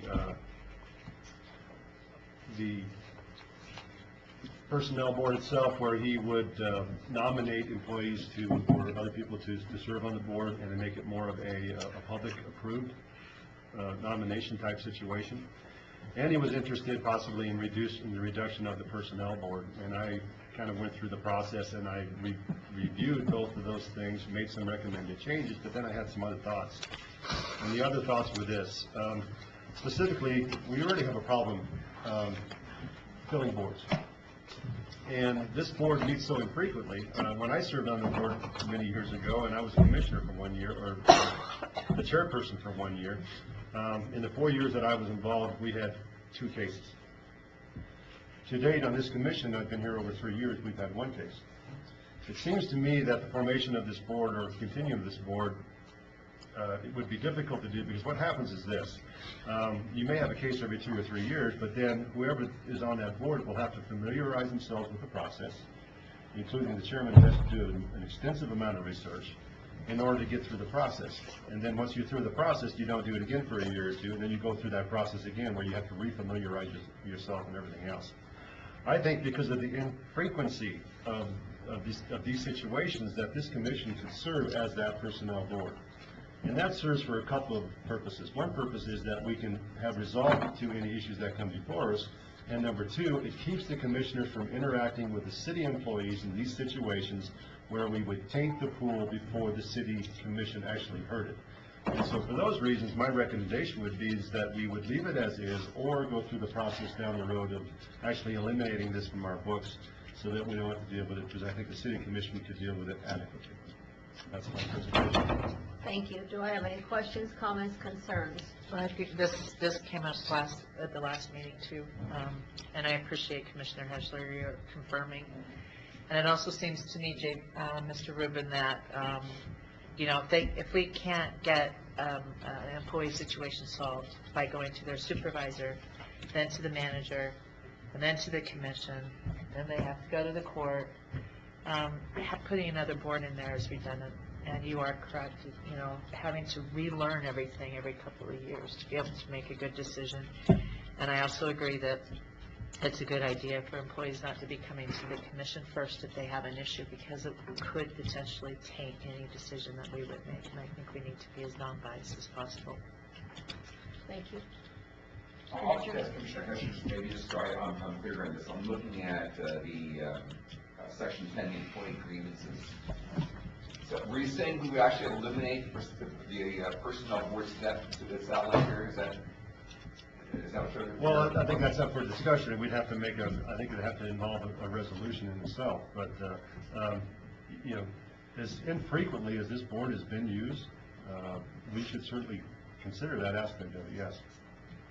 So I guess if someone has a grievance, like they didn't like that they had some sort of a problem with the department head or whatever, or the department head, I guess, actually, disciplined an employee and went to the city manager, and if the person's not satisfied with the city manager, does it go directly to the city commission then? Is that what you're... Well, there's another couple of steps in between, and one of them could be mediation and things of that nature. So there are several remedies before you get to the commission level, and we would encourage the city manager to try to handle everything at the lowest level possible before it comes to the commission, of course. But again, it happens so infrequently, I think we can handle it. Manager Madrid, questions, comments, concerns? I agree with you, Commissioner, that the infrequency is one thing. The process is another. And I think that the processes and the qualifications of everyone involved are already in place. I think committees like that I've seen used where there are unions, so that collective bargaining strategies can be discussed and formulated. We don't have that here. I think every scenario can be addressed through the hierarchy, the chain of command, and the systems that we already have in place.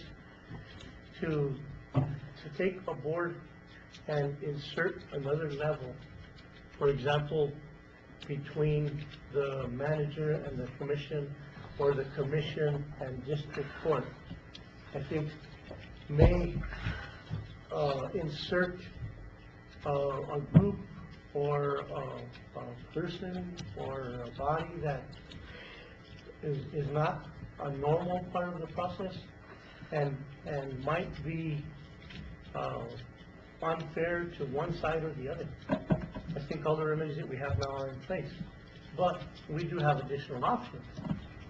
For example, let's say that there was an employee that was disciplined in some way and was not satisfied with that.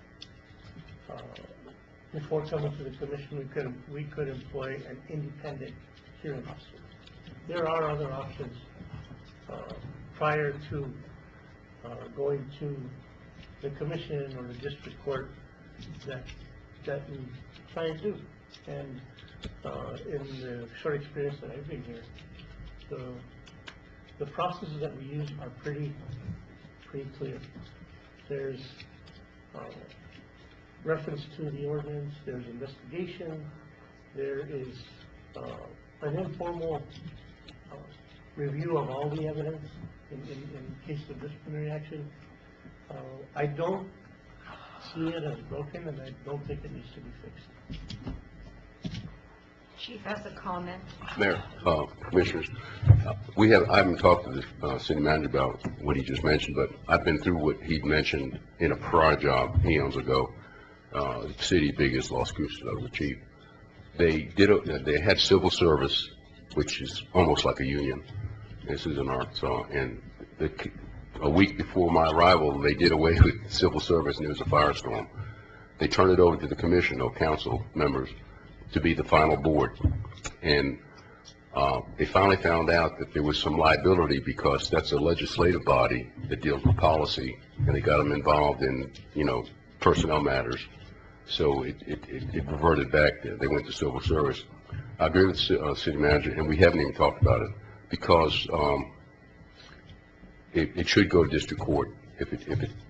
That's where it goes and keeps the commission out of the politics and runs and so forth that goes on in cities. It does happen. So that's my 7 or 8 cities experience. It needs to be independent. And if the city manager disagrees, maybe a mediator, or district court, and that happens in many states. So then they don't become friendships. And I've grown up with the commissioner, and keeps you out of that. So that's my input. Any questions? Thank you, Chief. Thank you. That's an interesting comment. I just think that's an interesting comment. I hadn't quite thought about it from that angle, but maybe it's a good idea if we stay out of it. Attorney Rubin. I was going to throw something else at you. I did have a role in drafting part of this ordinance, particularly 10-26, which discusses the city commission law.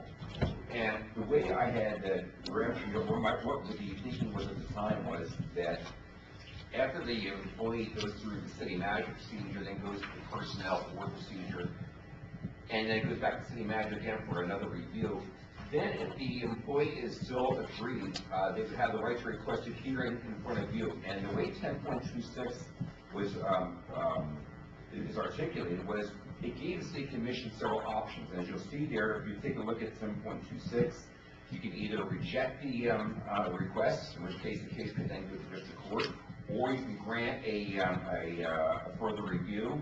And the further review can be either a full evidentiary hearing, or you can limit the hearing to written briefs, or grant a further hearing if the employee establishes the existence of such evidence that could not have been presented at the previous time.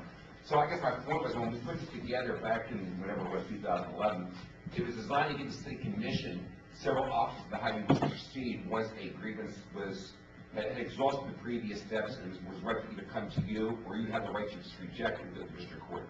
So that was the thinking when we put this together back then. I'm not saying, by the way, Commissioner Hesher, I disagree with your idea. I'm just letting you know that was the thinking back then. Sure. Yeah. Well, I can see that, there may be certain situations where the commission feels that they need to get involved based on the circumstances of that particular appeal. And I like having that option, they're available if the commission decides it's necessary. Though I do agree that in most cases it's probably prudent for the commission to pass these things on to court, But I think there may come a times when some particular circumstance, rings a bell that may require the commission's attention, and it's good to have that option available. Thank you, Commissioner. Chief? Can you give me an example of what may have happened in Arkansas that spurred the liability for the commission or the council, whichever it was at the time?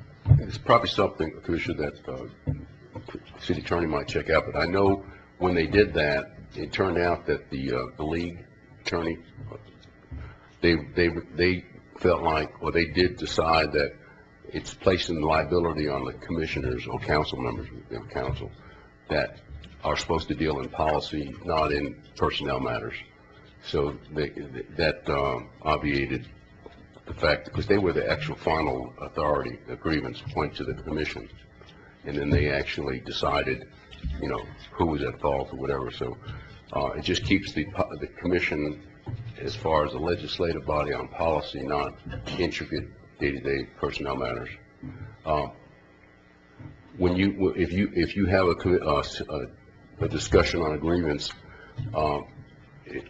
some might have known the person or had personnel reasons or grown up, went to school, and it puts you in a position of, you know, there's a political end when it shouldn't be.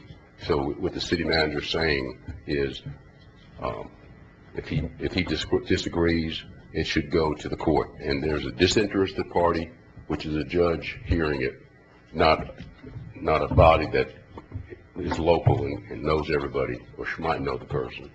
So it just, you know, it's something.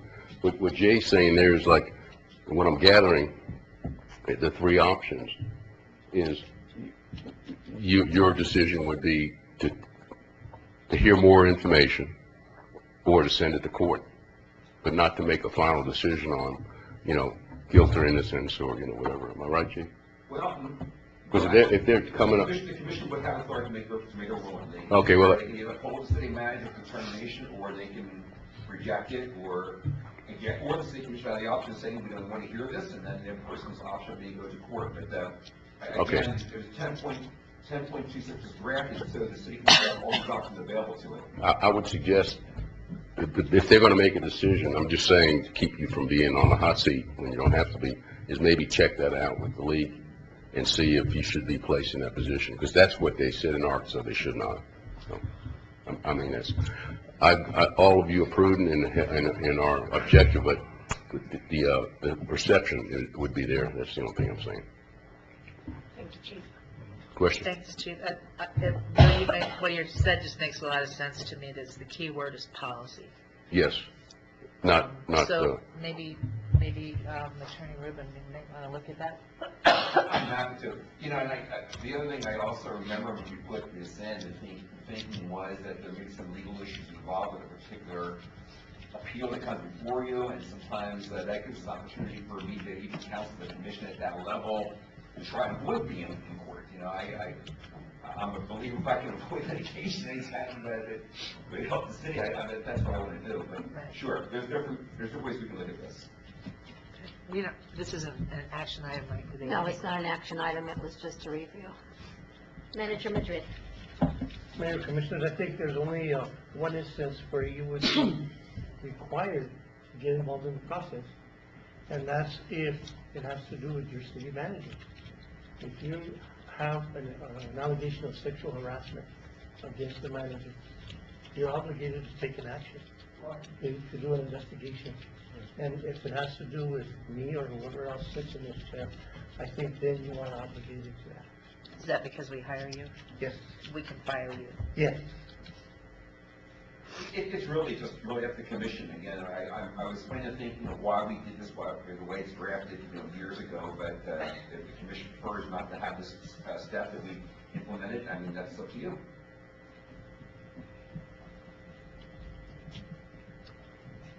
Okay, what's the will of the commissioner the commission to? Let's think about it. Think about it? Manager Madrid. I don't think that all of you may be aware of it. I'm actually reviewing, and I'm going to be trying to come up with a redraft of our personnel ordinance that consolidates everything, because right now it's in pieces. This will include the section that Jay refers to, and there'll be a lot of discussion on it. So it will be presented for your review. I'll review it with Jay, and I'm not reinventing the wheel. I am taking a couple of examples from other government entities and using it to fit our needs. So that's where this is going, and I think at that time that discussion should take place. We could revisit it at that time. Yes. All right, is that okay with the commission? Commissioner, I'd feel like to make good a with that? recommendation then, Mayor, and that is that we'll await Manager Madrid's review and suggestions, and maybe to to look at some other communities and see what they do and see what, if anything's appropriate for us. And at that point in time, reintroduce it to us and we can make a decision then.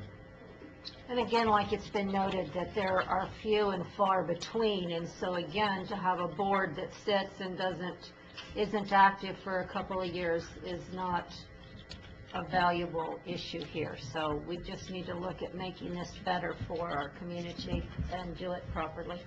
You know, what you can do, Mayor, is that the board doesn't only have to deal with these issues. If you want to establish a board, then they can deal with other issues as well, but then you're opening up a whole new. That's correct. Thank you, so. So Mayor, the last motion was made by me. Commissioner Clark made a motion that Mayor, Commissioner Heschler, Manager, and Attorney Rubin take a look at the Personnel Board and the Appeals Board and draw up criteria.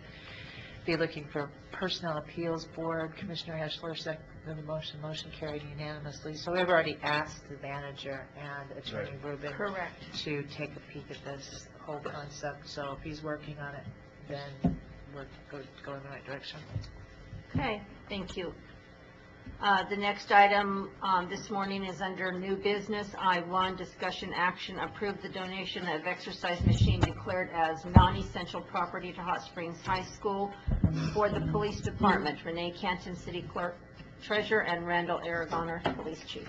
Madam Mayor, Commission, do you mind if I present from here? Go right ahead, Ms. All right, you heard all the details, and as Lieutenant Baker mentioned earlier, it's great to support the community, and as was discussed, the police department will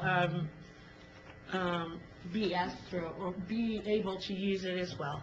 So with that, I'll open it up for any questions, and we'd like to recommend or request your approval to donate the exercise machine to the Hot Springs High School. Thank you. Do I have any questions, comments, concerns, discussion? And I would just mention, the word donation is not a violation of the anti-donation clause. As the statute points out, we have the right to donate personal property to a state subdivision school system. Thank you, Attorney Rubin. Is there any questions, comments, concerns? If not, I will stand for a motion. Madam Mayor, I'd like to move to approve the donation of the exercise machine declared as non-essential property to Hot Springs High School for the police department, as presented by Renee Canton, City Clerk Treasurer, and Randall Aragon, Police Chief. Do I have a second? I'll second that. I have a motion and a second. Is there any further discussion? I have one question with the word for the police department. Isn't this property going to be used by both the high school kids and the police department? Is it just, should it be from the police From the- department? It could be from yeah. the city, from the city, actually. Right. From the police department. From the police department. Oh, correct. Can Okay. we check that word out and take four? You still second that? You still Yeah, second that? So is So I that- just is that modified an your amendment? From the police, Jersey Police Department. Is there any further discussion? Thank you, Commissioner Clark, for catching that. Hearing none, all those in favor signify by saying aye. Aye. Those opposed, same sign. Motion carries. The next item is I-2, under new business, discussion action, approve the sale of solid waste containers declared as non-essential property to a recycling company for the sanitation department. That also should be from the sanitation department, correct?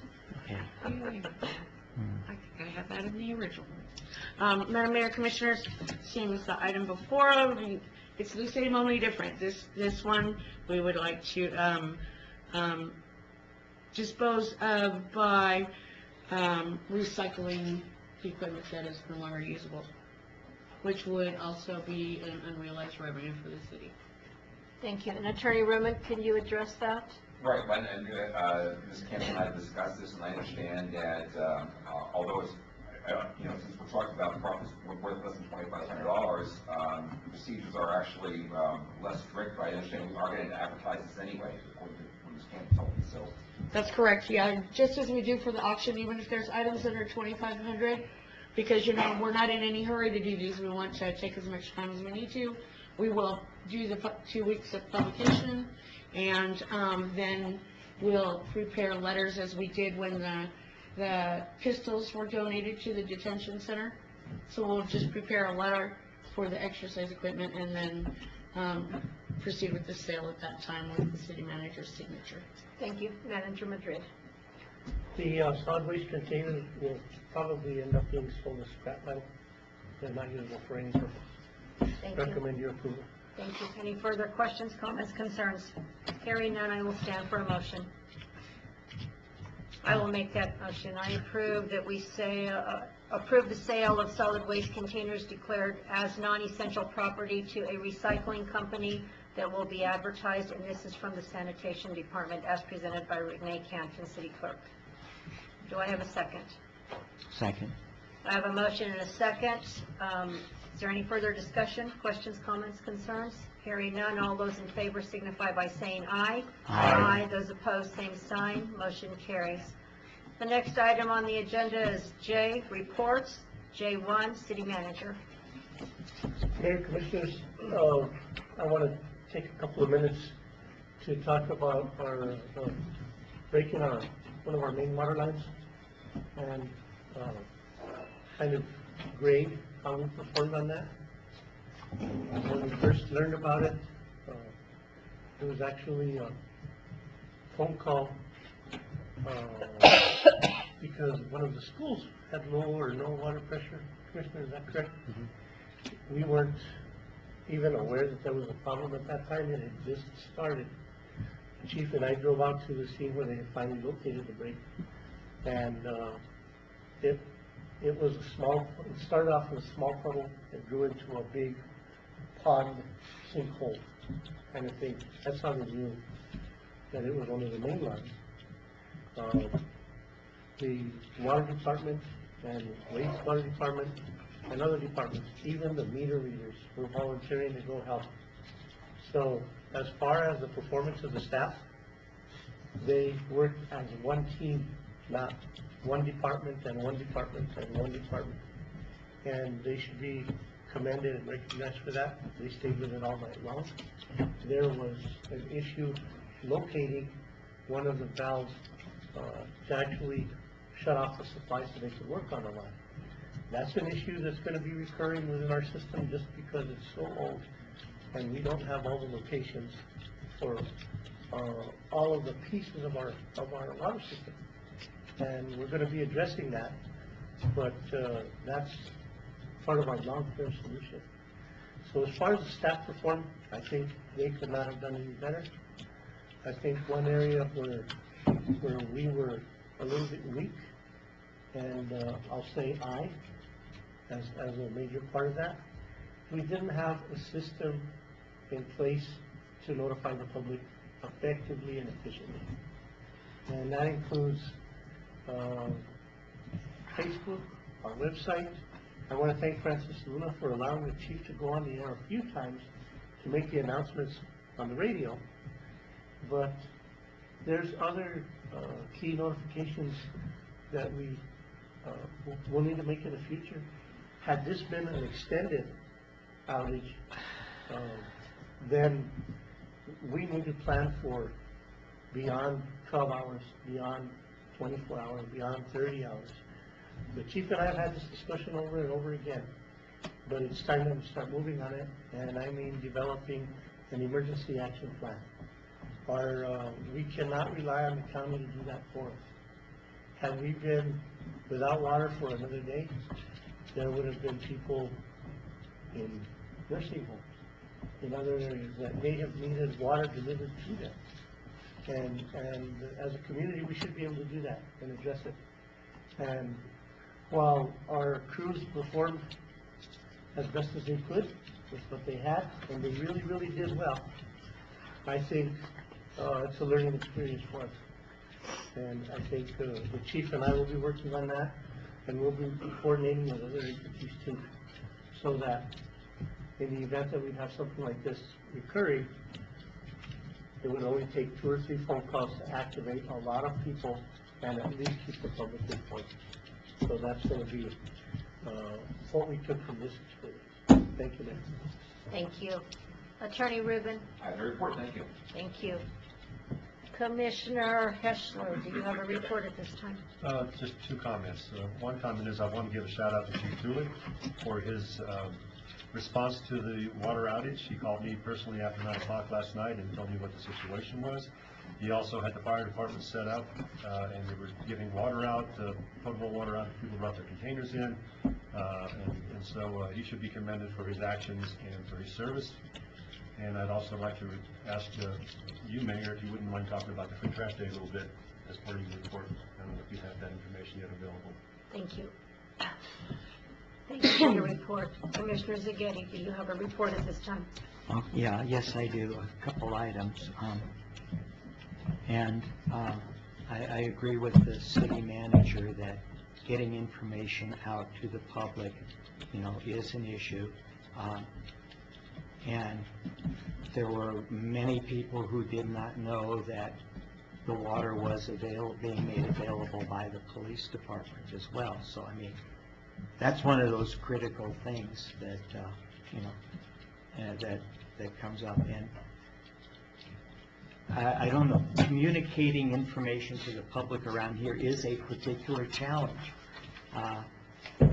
We've been dealing with this on several levels, and you can't rely on any one media, and even when you use several, there's always people that don't get the message, and I'm struggling with how to actually overcome that, but it is a challenge. And secondly, and related to this outage, of course, as soon as this happened, the internet trolls came crawling out of the woodwork and were complaining that, we're spending millions of dollars on spaceport and not on infrastructure and this, that, and,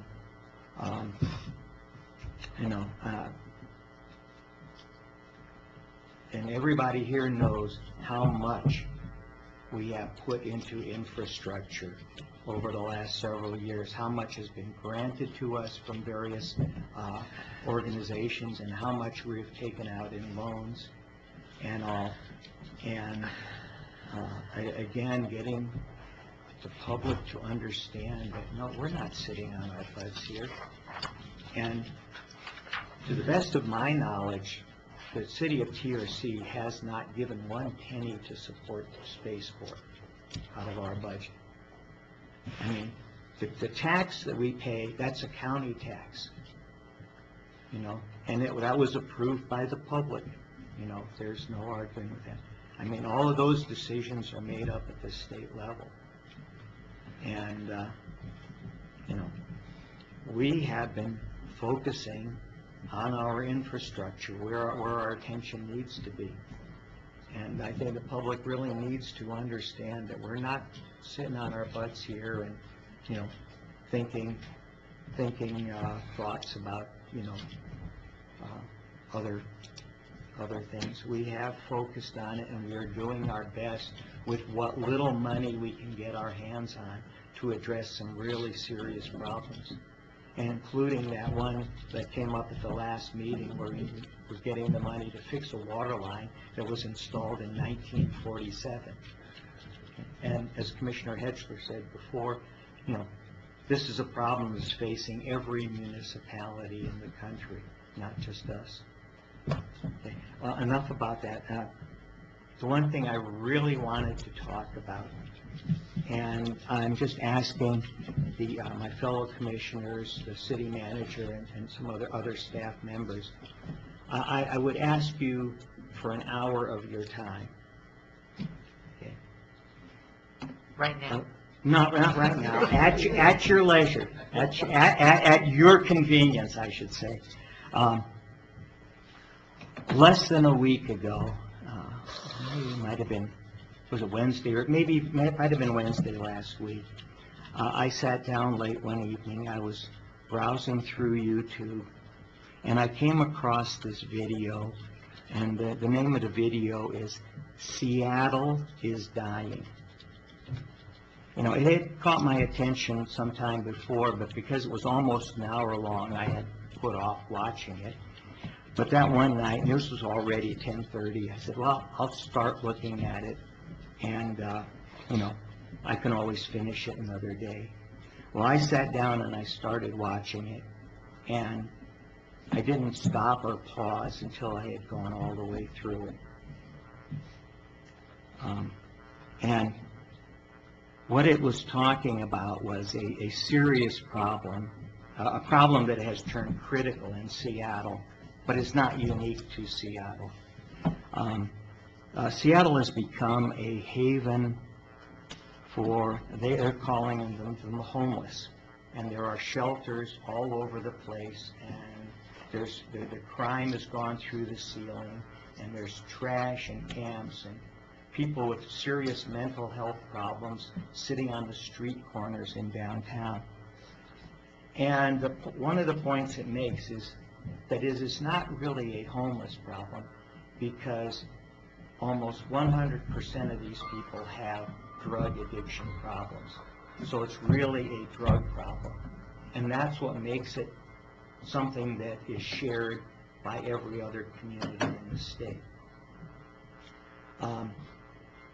It also goes through sometimes showing how the problem in Seattle got that bad, basically through inaction of the commission, the city government. But at the end, it goes and it looks at the state of Rhode Island, who has put into place an enforcement and intervention program that seems to be working very well. In fact, they have a 90% success rate in the people that have gone through that program over the 3 years it's been in existence. Now, first thing I did is I forwarded this to Chief Aragon, who in discussion, I know he has a great concern about these issues, and he sat and sat through it, and he was as impressed by this video as I was. He immediately forwarded it to Sharon Finarelli, who's the chair of the Opioid Abuse Task Force here in the county.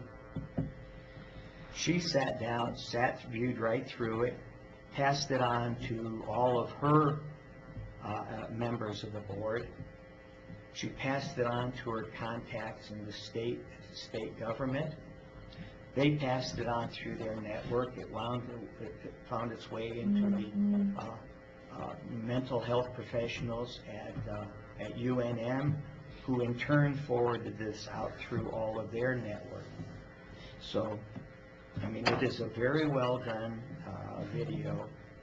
Again, the scale of their problem is not like anything we face here, but there are important lessons to be learned for us as a government body on one,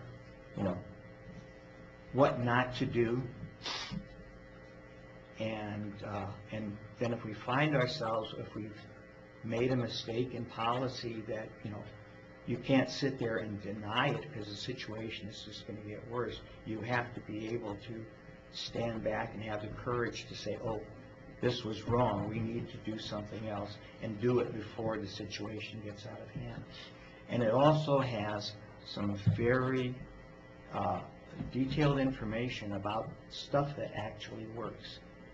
And I think, again, much of it is not directly applicable to us, but I think it's the kind of thing that as government officials that we need to view, and there's a lot that we can learn from it. So, thank you.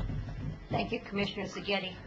Commissioner Baca, do you have a report? I had an idea. I was thinking with this water issue that we had, that to get the word out to the public, how about we consider thinking about doing the answering service like the schools does? When there's a problem, it calls everybody within a few minutes. I don't know what it costs or how it works or anything, but, if we have everybody's number, if they don't give their number, well, it's not our fault that they didn't find out. But it does call cell phones, it calls everybody. It's something to think about anyways. Well, the utility department has the phone numbers for all of our utility customers. So, Thank you, Commissioner. That's a great idea. That's an idea, yes. Reverse 911.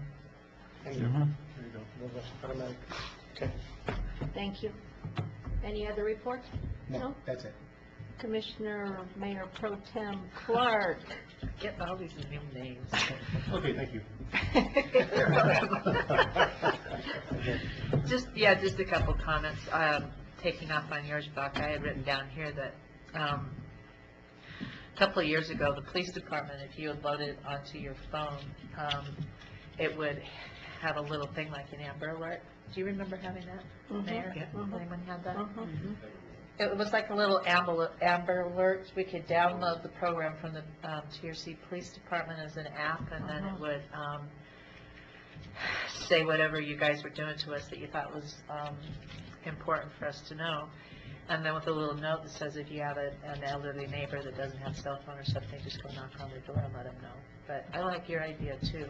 If we use the utility department, if we can do that. And that's a pretty cool idea, this, like the school system uses.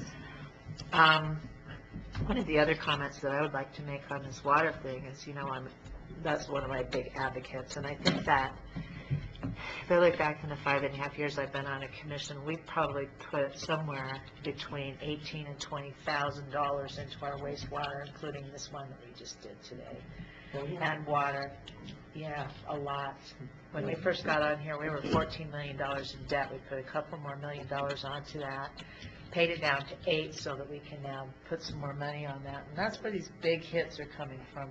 And Tracy, I think, has, a lot, really needs to be commended for her efforts in trying to find that. But, a lot of people don't see infrastructure because it's under the ground or in a cook station or someplace else that's not really visible. And as much as I would love to dig up every single one of the water lines in this town at $750,000 for a block, that's an awful lot of money. The other comment is, I got a call from the city yesterday and they said that the water was going to be down for about 48 hours, and it ended up being 24. So to your credit, Manager Madrid, your people did a really good job. Thank you, Mayor. Thank you.